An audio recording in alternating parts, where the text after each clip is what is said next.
Good morning, everybody. Good morning, everyone. Shh. Now, welcome, everybody, and happy World Book Day. How many of you love to read? Hands up. Very good. And how many of you love to draw? Yeah? Okay, we're going to be doing both those things and talking about both those things today. So on behalf of Children's Books Ireland, I want to welcome everyone to this wonderful World Book Day event. So we should have in the room City Key National School. A big hello.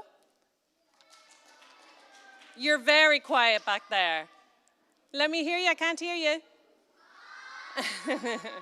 That's better. St. Patrick's Boys National School. Ooh, that was a good one. All right, we have Ranelagh Multi-Denominational School. We're getting better as we go. Star of the Sea from Sandymount. Yeah. Okay, guys, our last school, you have a lot to live up to. Griffith Barracks.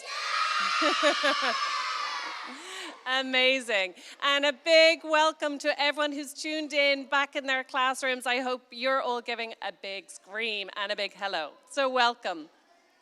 World Book Day is a really special day, and it gives access to children around the country, access to books. Now, did you all get your World Book Day tokens? Yeah? And I hope you got them back in the schools. So you're going to be able to take them into bookshops and different retail centres, and you'll be able to get your very own book. There were 14 books that were selected for World Book Day, and you're so lucky to have the author and illustrator today of one of those books, One Stormy Night. A few thank yous before we get going. A huge thank you to Creative Ireland, Dublin City Council, and Foras na Gaeilge, who have funded the events this morning. Other people we'd really like to thank, some of whom I think are in the room, are the National Council for the Blind, An Post, and Print Post. So a big thank you to all of them. These are the people who are able to make today happen. And a huge thank you to the teachers and the SNAs who came here today and who are watching back in your schools for joining us today. Finally, a big thank you to Rory from Hibernia, who has given us this cool venue today. How many of you think it's a very cool venue? Yeah, it's good, isn't it? Right. So without further ado, I'm going to welcome our author and illustrator, Alma and Mags, and I hope you have a fantastic event. Big round of applause. Hello. Wow. Hi. Alma. What? I found Wally. Where? Wally, Where's we got Wally? you. We found Wally. We found Wally. How are you? Right to the end. Right to the end. Guys, happy World Book Day. Yeah. Oh, hang on, Martha. That was rubbish. Lava Suze. Tickle the sky. Tickle, tickle, tickle. Lava she is. Happy World Book Day. Can I just say thank you so much for inviting myself and Mags to talk to you both today. We've had an absolute ball over the last number of months creating a very special series of books. Hazel Tree Farm is a new series to come to Irish bookshelves, and it's kind of based on the work that I used to do with my organisation, Agri Kids, when I got to travel all over Ireland telling boys and girls all about farming and all about how to be safe and careful whenever we're on a farm. And over the course of this session, guys, I'm going to be inviting you all to become a part of a very special club, the Agri Kids Club. We're going to do a little section about how to read the animals, about how to work out if they're in a good mood or in a bad mood. Okay? Very important stuff. And by the end of this session, guys, you're going to become experts in reading animals. And the best thing about being an expert in anything is that you get to boss the grown-ups around. So can I see some bossy fingers? Come on. Bossy, bossy, bossy, bossy, bossy. Absolutely brilliant. Fantastic. Well, as I said, I put the words down on the page, but I'm very fortunate to have a wonderful illustrator who brought life and visuals to my words. And I can't wait for later on. We're going to learn how to draw. And I mean, when I say we, I mean all of us. We're going to learn how to draw with Mags a little bit later on. Is that good? Isn't that be brilliant? Fabulous. So, but I think before we do any of that, let's have a little excerpt from One Stormy Night. Would you like that? A little bit of story time. And the books, as I said, they're based on some of the stuff I used to get up on. I used to get up to on my own farm. I grew up on a farm in County Kildare where we had beef cattle and tillage, everything that grows from the ground, food. Do you know, by the way, that Irish farmers are brilliant at farming?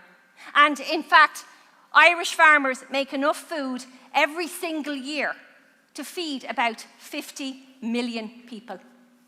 So that's pretty good, isn't it? Loads of, so when you're having your dinner or your lunch, look down at what you're eating and say, oh, wonder where that came from. Where did that start? Pretty much all started from a farm. In our story today, I'm going to be introducing you to Peter and Kate, who live on a farm, Hazel Tree, in the village of Ballyknoe. And it's a sheep farm.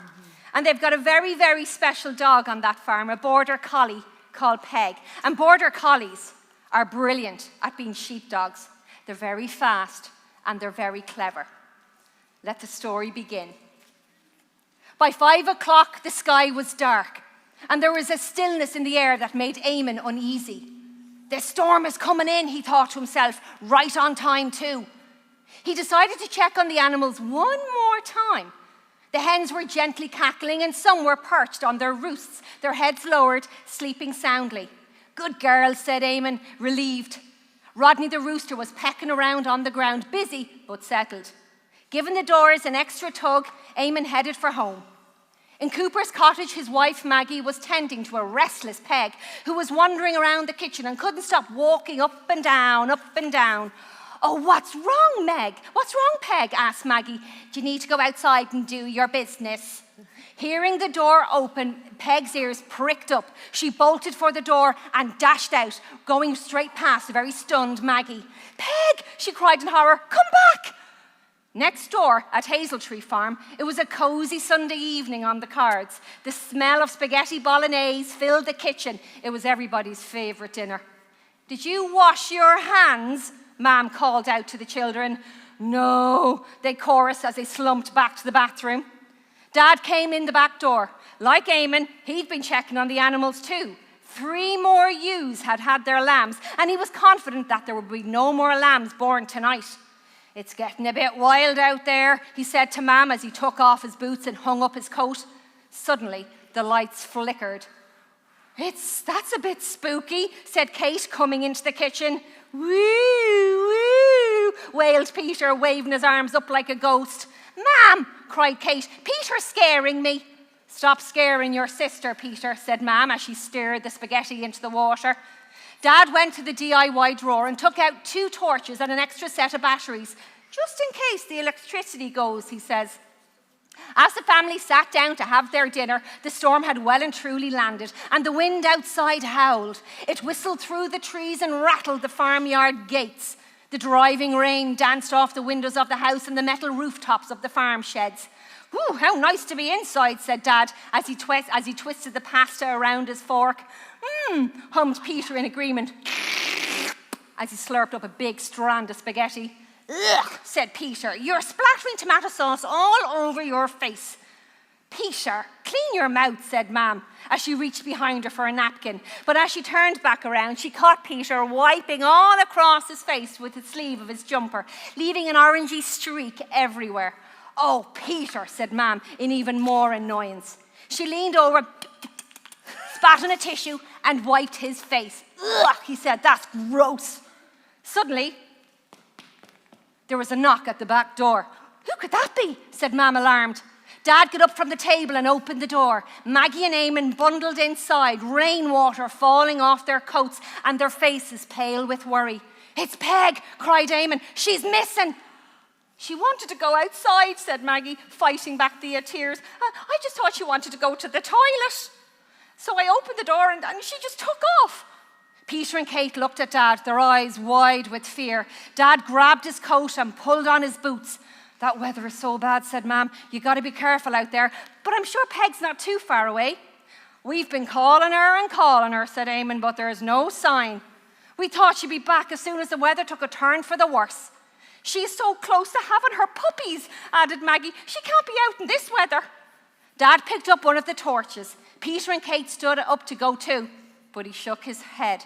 "You two stay here," he said sternly. "But Dad," Peter protested, but it was no use. When Dad said no, he meant no. "I have the phone on if you need me," Dad called back, slamming the door behind him. "Come on, you two, finish up your dinner," Mam said, trying not to sound worried. "I hope you left room for dessert." Outside, the wind was getting stronger, and the children looked out the hall window and saw the torch lights dancing in the distance. They could hear muffled voices calling, "Peg, Peg!" And soon, through the dancing light and the voices began to fade as the searchers went further into the night. I hope Peg's going to be okay, do you? It's a bit of a worry. I'm not going to lie to you. Bit of a worry. And then that's the thing, though, especially on our farms, some things can be a little bit of a worry, which is why with Agri-Kids, I like to go around and talk all about the farming, the good, the bad, and everything else. In fact, I think it'd be really fun today if we did learn how to read the animals, because we use reading on our farms the whole time. I use little gadgets to read what the electricity is that's going through the fences. I use paper to read how my crops are doing, what kind of medicines my animals need. So reading the animals is a very important task. I grew up on a farm. Do you see me over there? My mammy managed to get me into a dress, so she had to get the camera out. That was a big deal in the 80s, getting the camera out. And that's my brother and my little sister. And right there at the back, you see our little tractor. I was so proud of that tractor when I was little. And in the middle, that's me and Farmer Mark, my husband, on our farm in County Meath. And we have horses, we have some sheep having lambs across the avenue, we have chickens, we've got cows, and we grow loads of vegetables too. So it's very busy. And this little guy at the end, he's in that poster too when he was little, but he grew up. That's Eamon. His favourite thing in the world is cows and cattle. And when he made his first Holy Communion, he went out with the money and bought himself his own cow. And there she is with her first baby. Isn't that lovely? He's a very proud boy in that picture, isn't he? So farming is great, and I do love it. And I have to say, when we're going around our own farm, we're always looking out and reading the different signs that we might see to keep ourselves safe, because there's things happening, and we've got to keep our eyes open. Like, if we went into, like, the bale shed, we know that, you could be at risk of falling. If we saw a bull in the field, look out for the sign to watch out. And tractors and machinery, when they're busy, well then, we've no time to be getting anywhere too close. If I've got nothing to do with the tractor, I won't be anywhere near the tractor when it's doing its work. So it's very important that we make sure we're letting everybody know when and how to stay safe on our farms by knowing how to read the various signs. Now, what colour? Do you see what happens when I got bigger? Remember the little tractor I grew up with in the 80s? That's the tractor we have now. It grew up too. My tractor grew up. Where are you? There you are. My tractor grew up too. Exactly. In fact, do you know what the first tractor was, guys? What was the first tractor? A horse. And even to this very day, we talk about not just the speed of a tractor, the horsepower of a tractor. And that little tractor I grew up with was about 50 horsepower, about 50 of them. Pretty fast. But as I got bigger, the tractor grew as well. And now our tractor is about 250 horsepower. Pretty big, huh? Yeah. But pretty cool to drive when I'm allowed, okay? And remember, we talk about the horsepower of a tractor and also the amount of hours that you might have on a tractor to show how much work it actually has.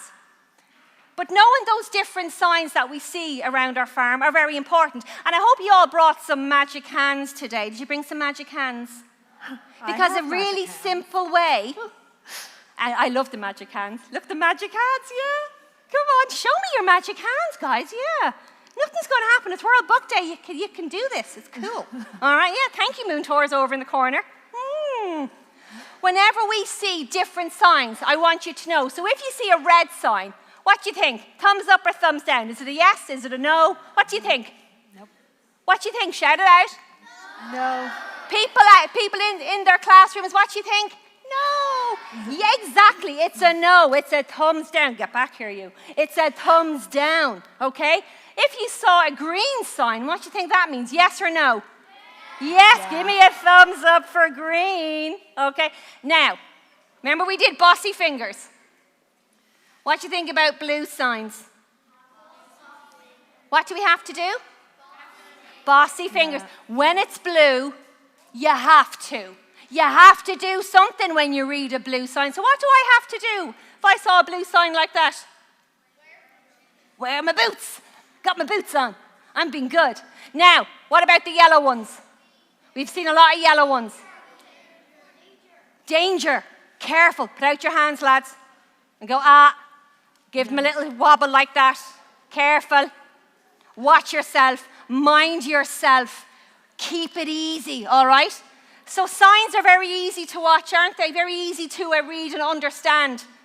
But unfortunately, my animals on my farm, they don't wear a sign. No. Oh, no. Do your animals wear a sign, Mags, in your house?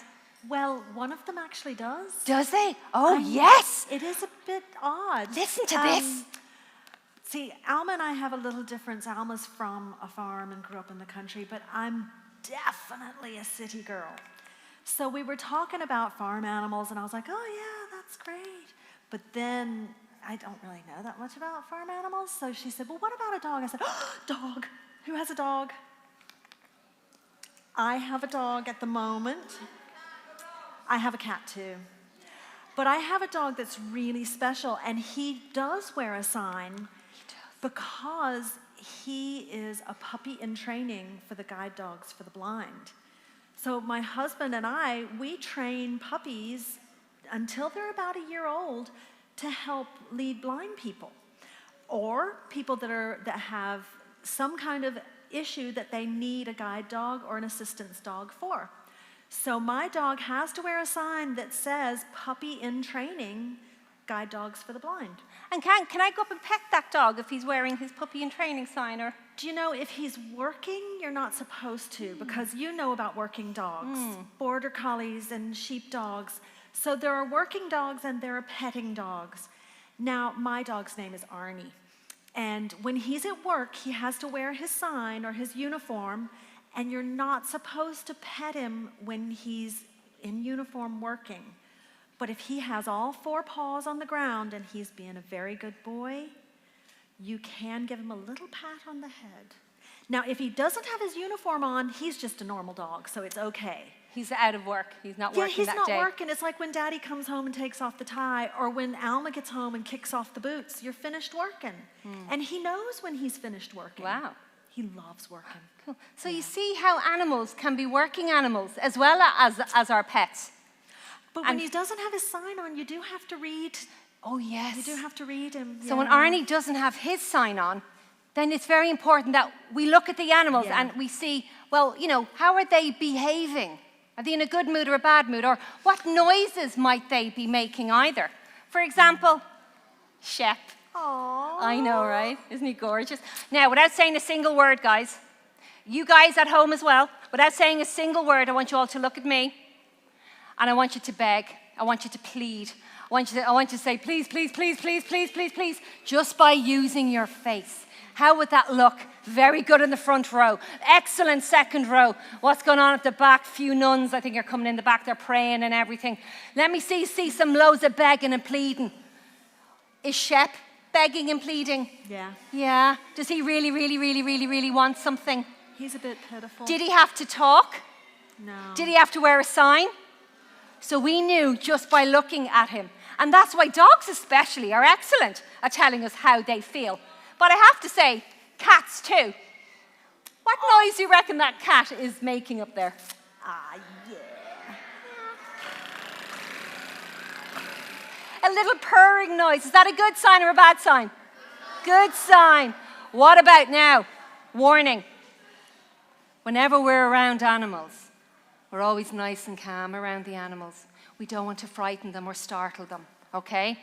Especially if the animal is behaving a bit like that. Does your cat do that, yeah? Do you think that's a good sign or a bad sign? What kind of sound is that cat making? Yeah, so is that cat saying, yes, yes, I'm loving the little rub, give me some more, or are they saying, go away? Exactly. Now, would you like to meet Larry? Yeah? Oh, you're going to love Larry. Isn't he gorgeous? I actually think golden retrievers are just little rays of sunshine. If you look at Larry's body language there. His ears are nice and relaxed. He's kind of gently panting, showing a little smile. His upper body is nice and relaxed. He's chilling on a sofa. He's getting his Netflix on. He's grand, isn't he? Happy boy. Unfortunately, another warning needs to be issued before I show this next one. Larry has a cousin. And Is this the cousin you told me about? yeah. And no matter how often I bring out Chico, he's still not really a people person. Yeah, right? Tried to warn you. I was in a school one day, and this little girl rolled her eyes like that, and she put up her hand, and she went, "Excuse me, Alma, I have something I'd like to say." And I said, "Oh, okay, what would you like to say?" She says, "There's nothing wrong with that dog. There's nothing wrong with Chico." And I said, "I'm sorry, I beg your pardon." She goes, "He's not being bold, he's just smiling at us." Now, Right. is Chico smiling at us? Is Chico saying, "Yeah, come on"? Or is he saying, "Go away"? Yeah. I have a dog at home called Benji, and Benji is 99.9% a Larry. He's a dote until the Hoover comes out. Now, does Benji like the Hoover or doesn't like the Hoover? Because when the Hoover comes out, so does Benji's inner Chico. All right? So knowing how our dogs feel is absolutely vital. And how many of you have little brothers and sisters or little cousins or something like that? Because I've often seen and read a lot of news stories about boys and girls getting hurt or getting bitten whenever they've been around a dog. And sometimes it can be easy to avoid that just by knowing how to handle the animal. So if you saw a little child going like that, is that nice? No, or this, or that, or this. Do we squash them like that? Or how about grabbing them here? Is that good or bad? When we grab dogs or cats here, this is where they breathe. This is where they communicate with you. And by touching or grabbing them here, they can't breathe properly, they can't communicate, and they get a bit of a fright. And when they get a bit of a fright, what are they going to do? They're going to bite. So I want you all to educate all the little boys and girls by letting them know along their back, a tickle behind the ear, a rub on the chest, and a tickle on the belly. Grand. In fact, I have a very nice rhyme. I want you to remember, one hand is enough, two hands too rough. Say that with me. One hand is enough, two hands too rough.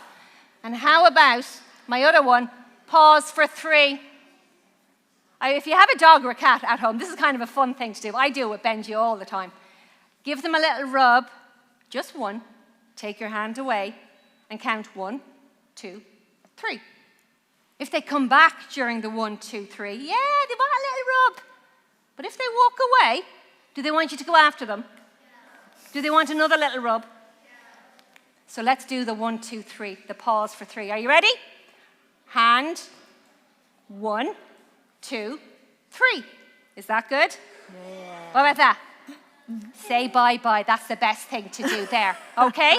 So there goes my screen. Did my screen go? What? Oh, my God. It's okay, Alma. I can draw almost anything you need. It's Great, fine. fantastic. But also on our farm, the dogs and cats are great. They work, they keep us company. The cats are extremely good, by the way, at keeping away rats and mice. Or sleeping. Pigeons, that kind of stuff. But also on our farm, we've got this fella. Say hello to Barney. Isn't he gorgeous? When I was a little girl, my granddad had a bull on his farm, Barney, and I loved him. I thought he was so handsome. But you can always tell when a bull is in a bad mood, right? He'll shake his head like that. He might make a funny noise like a bellowing noise. He'll make himself all big and muscly. All right? Like if you look at him there, he's giving you the first warning sign that you're not welcome. If you read his expression, he's trying to mind those cows in there.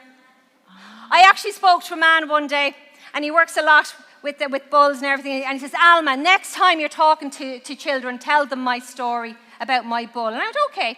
So he put his bull out into this beautiful field. It was like a valley. And the bull went out all happy. That's not really frolicking. how bulls walk. It is. They do it all the time. They frolicked. And he was snorting happily and eating grass, mazed with life. 3 days later, the happy bull was a bit angry, was a bit frustrated, was a bit agitated. And he came in, he was tossing the head, bellowing a bit. And they were going, what's wrong with him? So they brought him in, they checked around the field. And Max, they could see nothing wrong. Nothing wrong. Was he doing this? He was doing a little bit of this, which worried them a lot. And it's not dancing. It's not dancing. It's like revving the engine. It's like, revving the engine here, getting ready to charge at you. So they decided the following week to put the bull out into the same field. And they kept a little eye on the bull. And they put the bull out, and the bull immediately started to walk up and down like this, doing all his bellowing. He didn't like that field, Alma. Do you want to know why, though? Every time he bellowed, this echo rang out along the valley. The poor devil thought there was another bull in the field with him. And he had spent all his time looking for this other bull. What are you doing in my field? All right? Bulls are very territorial creatures. Oh, hang on a minute. Who wore red today? A few people weren't yet. Me. Oh, no. There's a teacher. Hands up, guys. Is red a good colour or a bad colour to wear around a bull? Is there a teacher wearing red? Yeah. Julianne's wearing red. Oh, my yeah, God. yep. Oh, no. Hang on. Shh. Can you just stand up and let everybody know? Red? Is it okay to wear red around a bull? No, stand up and tell them what you just said to me. Stand up and tell them. It doesn't matter because they're colourblind. It's only things that they intimidate them. Bula bus. Woo! Good man, yes! Do you know the amount of grown-ups who are terrified to wear red around a bull? And it doesn't matter. They're colourblind. They don't see red. They don't see green. They only see kind of shadows. And that's grand. It's the movement. It's going into their field or into their pen. That really, really annoys them. So to keep us safe around our bulls, maybe we put a ring in their little nose, not to make them look pretty. That's what I thought. No. It's kind of cute, though. It is kind of cute, but that's very strong. It's very sensitive as well. And when I put a ring in there, it calms them. Hang a rope, hang a chain, and I can learn how to lead and handle. A bit like yourself, Max. You learn how to lead and teach the puppy on a lead. That's what that ring is doing. Now, do you think I should put that ring in myself? Oh, God, no. Yeah? No? No. Get a professional. No. Do I want to hurt him? Oh, Do I want him to like me? Yes. And if I did hurt him, would he like me? Would he respect me? What might he do to me? Dance. Rev that engine and charge. And trust me, I don't want that happening. I don't want to be on any bull's hit list, all right? Now, do you reckon he's the most dangerous animal we need to be careful of on our farms? Yeah, probably. He's very big. Do you see Barney's girlfriend, Camilla, here? Yeah, the cow. What do cows give us? Milk. What do I make with milk? Cheese. Butter. Ice cream, thank you. That's what I'm going to do. Milkshakes. And chocolate. And yeah, can I just say about the chocolate? You know that 70% nonsense chocolate that they try to give you? It's good for you. No, we get the dairy milk chocolate when we add in the milk.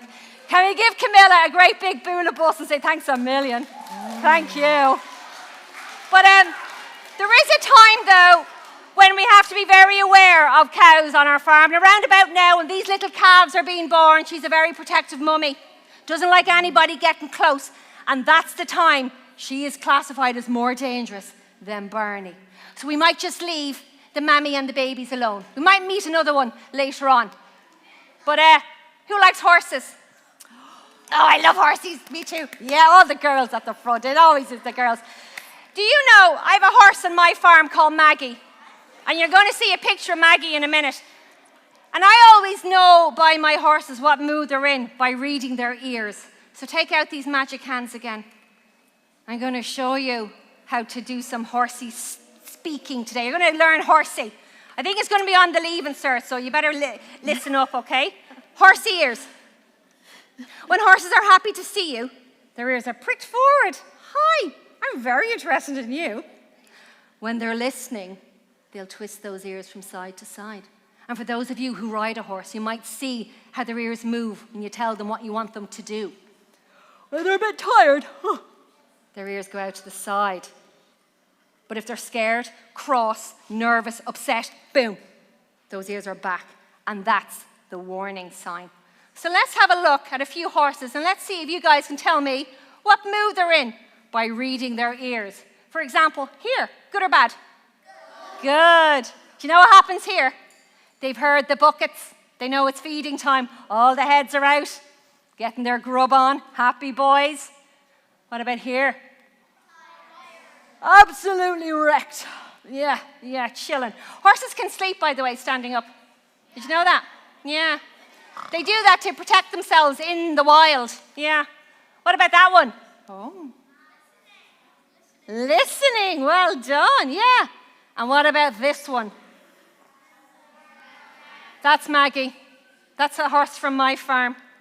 Now, she is normally lovely. On this particular day, is she lovely? No. Why? Why do you think she's not feeling lovely today? Is she a bit? What do you think? Shout something out at me. She's in the horse box. She wants to get out. Yeah. What do you think? She's lame. I love the welfare coming out here. Yeah, maybe she doesn't feel great. I had one child yesterday who went, you're taking her picture. So GDPR could be an issue. Could be an issue, yeah. She didn't want her photo made. Doesn't like her photo, yeah. She can be a little bit diva now. But the real reason is actually quite a nice one. I've been waiting to take this picture for about 11 months. Oh, I know what that means. Do you know what that means? On this particular day, I got a phone call to say Maggie had just had her baby. What you call a baby horse? A baby horse. A baby horse? No, tell Mags, what you call a baby horse? A foal. Okay, clever clogs. Sorry. What do you call a girl foal? A girl foal. A filly. And what do you call a boy foal? A colt. And Maggie had just had a little baby girl, a little filly, that was standing behind her. And was Maggie saying, yeah, come and have a closer look? Or was she saying, stay back? Her maternal instinct was saying, you stay back, you're not allowed. And she was minding her little baby. Do you know how little foals are born? Oh. Like this. Don't you like this part, Mags? I do, Yeah. because When they're born, they're like this, and their legs are like little so bits of rubber. helpless, And they they're can't so stand for a while. But as soon as they start to support themselves, their feet go on the ground like that. And they're all legs. Yeah, aren't they? they're all legs. They're like bandy little things. Loads of legs. And all the circulation starts to kick off inside their legs, and they begin to get stronger, and they can stand. And they can go and get that first drink full of all the antibodies and nutrients, the colostrum that they need to kick off a healthy life. So that takes about an hour. And in that time, that mummy is extremely protective. And rightly so, isn't she? All mummies are very protective, okay? Yeah, they are. Yeah. Now, I know there's a lot of people who like horses. Does anybody know how to feed a horse correctly with your hand? Everybody show me. Show me. Oh, excellent. Lovely flat hands. What about that? No. Those are carrot fingers. Yeah, these could be carrot fingers. I don't want any little fingers getting stuck in. I always say if you can pinch a bit of skin, so can they. All right? Keep that hand nice and flat. And bring it up. Let the horse come to your hand. Don't shove it up, okay? Very, very important, okay? And how about, roll it just like that. Do you know where the blind spot on a horse might be, by the way? Where do you think? Front? Back? Behind. Do you ever walk up behind a horse? No. They could kick you. They can hear you, but they can't see you. So their instinct is to protect, and they might give a kick. So I always use my voice whenever I'm going into the field with the horses so they know it's me. And I always, show me where your shoulder is. I always make sure I approach the horse at their shoulder, okay? Because that's where they can see me coming from, okay? Always go. It's right at the top of the front leg. That's where their shoulder is, okay? Now, I just want to recap one quick thing. Remember the whole red, it isn't true? Which is absolutely true. But a high-vis vest has been known to spook some animals and spook some livestock. So we've got to be very careful. The only time I won't wear my high-vis around the yard is if I'm working with brand new animals, because they don't know me yet. And it's important that I get to know them before I don't want to frighten them. We never want to frighten them, don't we not? No, absolutely not. Now, last thing we got to do, guys. before we go over to some other magic hands over here. Show me all those magic hands again. Whenever we're on a farm or at a friend's house with animals, we got to wash our hands afterwards, don't we? Because diseases can go from animals. So whenever everybody, get ready, here we go. We're going to make some bubbles, spread them on top. You need to keep going, please don't stop. Clean your palm with a little twist, then head over and clean each wrist. Clean your thumbs one by one. Please keep going, we're nearly done. Now wiggle those fingers in between and rinse those hands because they're nice and clean. Give yourselves a great big boola bus. Well done. My newest agri kids, congratulations. Woohoo. Now Mags, you've met some animals. Yeah. You've seen some stuff. I've seen some things. You've seen some things. I have seen some things. And that, by the way, is a Whisper, who, by the way, is anything but quiet in the yard. So I had to get a picture of her. She's been an absolute queen. I really had to keep an eye on her. Mags, I would love to learn how to draw something. Did you guys all bring your notebook and pens? Yeah? What do you think? Drawing's pretty much, I mean, somebody has to draw the signs that go up at the ranch and at the farm. Yeah. And somebody has to illustrate the books when people write them. So, yeah. Yeah. Do you want to give it a go? I kind of do. I thought maybe, though, I was going to show you something first because I know a lot of times, you know, when you start to read, you kind of have to practice at reading to get better at it. I think the same thing's true about drawing. I don't think you can just sit down and start drawing and be good at it. So, you know, whereas Alma might take notes on her stories, I carry around a little book. Do you know what these are called? Sketchbook? Paper. Very good down the back. No, sketchbook. And so there's loads of places to draw in my sketchbook. And I scribble sometimes, and I draw people sometimes, and I practice sometimes. But just so that you know, you don't have to sit down and draw a perfect picture. You can practice and sketch and draw, and then you can get better at it. So I'm going to show you how to draw probably my favorite thing from this book, Blue the Brave. And then I can draw something with you from One Stormy Night. So you have your pages, your copies, and do you have a nice something to draw with? Cool.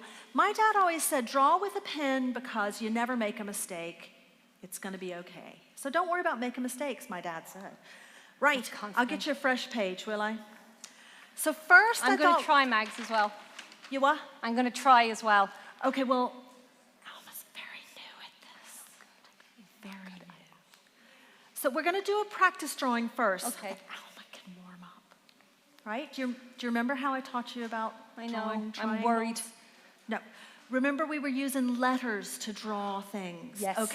Okay, so sometimes that's easier for people that like words. Okay, so what I was teaching Alma to draw is do a really long, skinny V for me, Alma. Okay. Long, skinny V. Now, you're going to put a hat on him. Give him a little hat. Oh, yeah. Yep, put a hat on him. Do you know what he is? Yeah. So for a carrot, he has these root lines on him, doesn't he? So there's your carrot. You can decorate him with kind of the little stump at the top and maybe some leaves if you want to. How's Alma's carrot looking? I'm falling behind. Are you kidding me? Nah. Nailed it. Got it. Yeah. Okay, so now we've warmed up. Right, everybody's warmed up. The carrots are fine, right? You're good with the carrots? Okay, I think I peaked a carrot. We're going to do a really good one now. We're going to do my favorite mystery character from the book. So, does anybody remember what my name is? That's Alma. Mags. Well, Margaret Anne, if you like. So, Mags starts with an M. So give me two big pointy triangles or an M. Yeah? M for Mags, who is magnificent on a Monday. Not so much on a Thursday. Is this Thursday? Anyway, yeah. You've got that, right? Because this is the easy bit. Now you're going to give me another V, And I want you to give me a long, pointy V like that. Do you know what you're drawing? Okay, don't tell Alma. It'll take her ages to figure it out. Because Alma doesn't like these animals very much, and you probably know why. Okay, so if I put that there, somebody said something close. Okay, that's his nose. I better not be drawing. Am I drawing a fox? Drawing a fox at lambing time, not great. Give him a nice scruffy neck. Badger doesn't get better. Badger. Oh, badgers are good. Okay, now, I know you're a bit too old for Peppa Pig, but you know how Peppa has both her eyes on one side of her head? Give him some eyes. So you know you're drawing a fox, right? Do you want to draw a happy fox or a growly fox? Growly? Growly fox, because I read the foxes room. They're lovely creatures, but they're bad for the farm. They're right? bad for the farm. They are beautiful, though. But they don't. They're not very nice to chickens. No. So. And do you know what we do on our farms to protect them against foxes? Sometimes we get alpacas. And if you get one alpaca, you got to get two. And foxes don't like alpacas because alpacas chase them and spit at them and make squealy noises at them. And so alpacas mind hens and mind sheep. They're great. I love them. Okay, so we're drawing a growly fox, right? So give me a frowny growl, right? But that's not quite enough. You need a bit more. You're going to have to give him some teeth.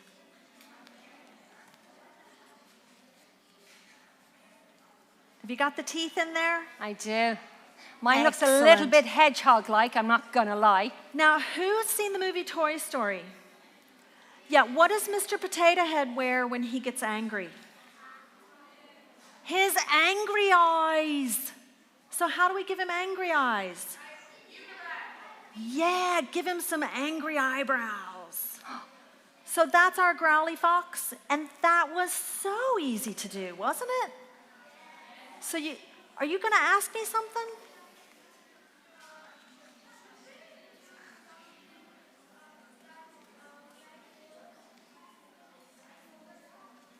I can't hear you. I'll catch you after, will I? Is that okay? Now, sometimes foxes have a little bit of white on their nose, so you can draw the little whiskers where the white goes if you want to. And they do have, you can give him whiskers like that as well. Oh, yeah. Now, did anybody want to draw a happy fox, or are you okay with the growly? Okay, happy fox, I'll show you that quickly because now that you're experts at drawing foxes, it really doesn't take that long to do. So you're going to give him softer fur because he's not angry, he's happier, or she, I don't know. And we get the eyes and the nose. Now, this is really complicated, so pay attention, okay? You give him a smile. Okay, did you get that? Just give him a smile. Then you can give him his whiskers, or maybe the fox wants eyelashes. I don't know. Oh, yeah. Yeah. How's that? It's a vixen. A vixen? Yeah, it's a vixen. Ooh, yeah, vixen. Cool. Okay, so if you can draw a fox, you could probably draw a dog. Do you want to draw like Blue the Brave, the dog? Yeah, or Peg? Yeah, because everybody likes dogs. Okay, so do you have a fresh page? Because these are just practice drawings, and you can go back and make them pretty. Are you going to tell me something? You have to shout. Yes, if it's a dog that identifies as a fox, that is more than fine. We're all about that, no issues. Okay, so for your dog, I want you to give me kind of a roundy face. Okay, so instead of a pointy line, you're going to give me kind of a nice, easy, roundy line. Okay? And then up here, you're going to draw a U, and that's going to be one of his ears. Yeah, it's a dog. Didn't we discuss this? Weren't we drawing a dog? You thought it was a cat. We'll do a carrot. No, we did the carrot, sweetheart. Okay, so on the front of him, you're going to give him a nice nose. That's where you go, boop. Give him a booper. Boop. And then, do you want to put the 2 eyes in front again? Give him another little ear there. Now, this dog is too nice. He's going to have a smile. So there's his smile. And then, if you want to decide how your dog identifies, you can give him or her a collar, and your collar can have a bow, or a little love heart, or, you know, maybe a little necklace that has their name on it. Now, was that okay? That wasn't too hard. Cool. Are you okay for drawing? Did you want to draw a rabbit or a cat? Oh, you like cats on I the love farm. cats. I love the cat one. Yeah. We're going to do the cat Cats. one. Yeah, do the cat one. I'll do the cat one because, you know, cats are working animals too, especially on a farm. They are. They're very busy. They have to keep the birds away, and they have to chase the mice away. Absolutely. So guys, I'll show you how to draw that sleeping cat like I drew earlier. Is that okay? Okay, so this is going to be the easiest cat you ever drew, except it's going to look complicated. So give me a U, right? Give me a nice big U, like that. And then you're going to draw the ears on that U. So an ear there and an ear there, okay? I know it's kind of hard to see with the camera in the way, but you can, oh, I'm on screen. That's okay, you can see up there. I wasn't paying attention. Okay, then you connect the ears, right? And when a cat's asleep, they're going to have their eyes closed. So draw 2 little U's for the closed eyes. Yeah. Then give me a triangle, but this triangle needs to be upside down. Oh, wow. Guys, look at those. Look at those. That's amazing. Oh, well done. World book. Oh, okay. Oh, I'm supposed to be working. Sorry. I have to get back to work. So, guys, if your cat's asleep, your cat's going to be happy. So give him a smile. Unless he's having a bad dream, then you might want to give him a not smile. Okay, so you've got the cat's head. That's really the most important part. Will we just stop? Okay. So to draw his body, you're going to start on his head. I know, most of us don't have a body on our head. We have a head on our body, but that's just semantics. So start on his head and draw me kind of a big circle that comes right up under his chin. Yeah? Now what you want to do is turn that last line into a bit of a tail. So make it a bit fluffy. Maybe he has a fluffy tail.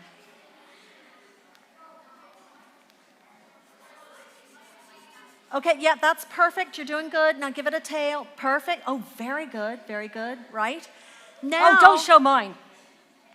It's like, oh, show Mags's one. Don't show mine. It's terrible. You're doing better. You're doing better. We're going to practice this again.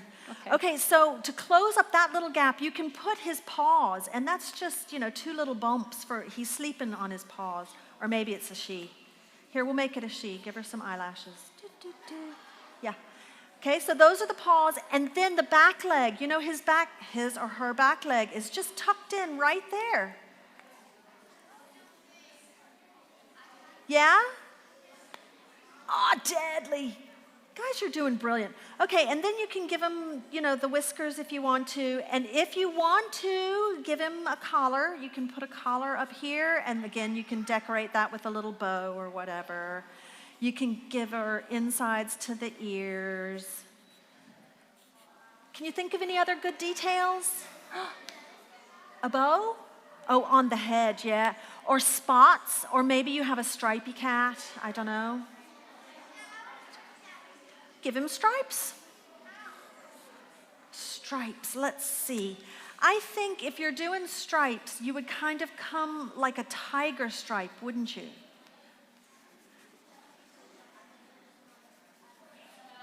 How how does that work for you? So you give him kind of big stripes on his back and then smaller ones on his tail.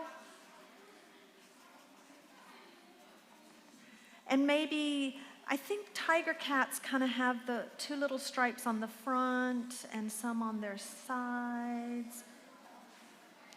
And maybe put them on his legs. Is that working for you? I did a white cat. Oh yeah, listen, last time we were drawing, she did a polar bear in a snowstorm, so. Terrible, terrible. Guys, can we give Mags a great big round of applause? Oh my goodness. I'll be here all day.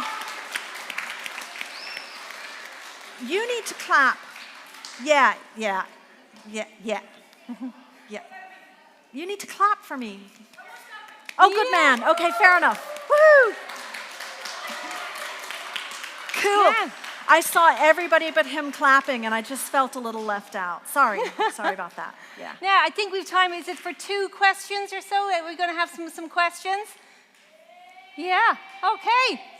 Who'd like to ask a question? I get Let's scared see. at this part, 'cause what the if I lady don't know here in the the line. answer? Yeah. Hang on a sec. We have a microphone coming to you, sweetie. We're going to take 2 questions because we Microphone. probably have to wrap up. Well, When did you start drawing? when did I start drawing? Well, Alma and I were talking about this. Both of us were very chatty people in school, and we both had a little bit trouble sitting still. And so Alma kind of started making up stories in her head, but what kept me quiet and busy was drawing. So whenever my parents took me out to dinner or couldn't get me to quiet down or settle down, they'd give me paper and something to draw with. So I was drawing since the time I was a kid. And I never worried about whether it was good or not. I just drew what I wanted to and went on with it. And luckily, I got a job because Alma liked my drawings. Yay. Aren't they great? Aren't they great? They're Yeah. really good. Yeah. Do we have another question? The girl here with the pink. Hi. Hey. What's your favorite story you did so far? My favorite story, I have to say, I absolutely love One Stormy Night. There's a part in that story that happened to me in real life. And I even remember when I was writing it, that particular day came back and I just felt this wave of emotion. And I've used in my books, I've actually used the names of a lot of people in my family, like my son Eamon is there. My mother is also Mags. Yeah. She's in there. I also have a Mark in there. I have a lot of personal names in there. And that's really good because I felt great comfort when I was writing the books. And I find I used to daydream a lot. And I used to make sure that my daydreams ended up becoming stories. And that's how I like to do my own stories. And then Mags brought them all to life. It was great. I liked that part in Blue the Brave. There was a part in Blue the Brave where I got really, really worried. Oh. But then I kept reading and it was okay. But when I met Alma, I was like, I don't know how you wrote that. That was really scary. Oh my gosh, there's so many questions. So many questions. One more question. We're going to have to go to Wally. Because we found Wally specially. Because Wally made the effort. So, did you get any help when you were, writing the book? Oh, I yeah. help her all the time. All the time. All the time. Like, Alma. Yeah, and you should always ask for help. My big help for me, obviously, Mags was fantastic at bringing everything to a life. I put the stories down, then it goes to an editor. And an editor is the kind of person who takes your story and just makes it so much better. They're able to kind of come back with ideas and angles. And if there was a part of the story that I called somebody a different name, or if, I had a wrong spelling, the editor was there to find it out. Do you remember the left and the right? Yes. Yeah, because Blue had Speckled one of his paws was speckled, and I can't remember whether it's left or right. So The right one. Alma, which one is it? Which one is it? And which one is it? I must have phoned her 8 times to find out which paw was supposed to be speckled. So that's what an editor does. Editors are brilliant. Illustrators are brilliant. And my friends and family. And I have a very good friend. My husband was a sheep farmer, and also there's a very good friend of mine called Donny Anderson. He actually herds sheep across the Bornabrina Hills over Tala in Dublin. And I actually got on to Donny, and I said, Donny, You need to talk to me about herding cattle and herding sheep, saying away to me, come by, go away. All those different commands. And Donny was the man that I rang about that, and I know him very well. And actually, my parents grew up on farms in Tala, in Dublin, so we're all connected to farming, guys.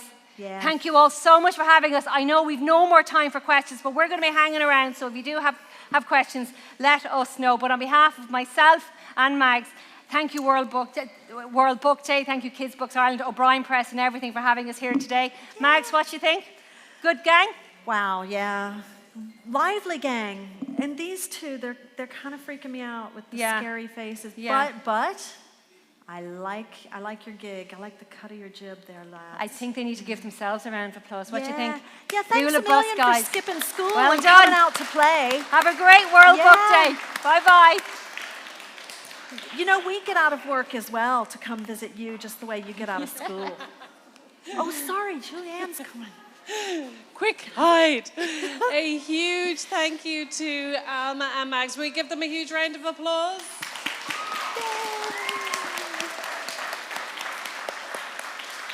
And a big thank you to all of you coming in here today, and for the thousands of kids. There's 12,000 children around Ireland who are tuning in today to the event. So a big thank you and a wave, and happy World Book Day. Thanks, guys.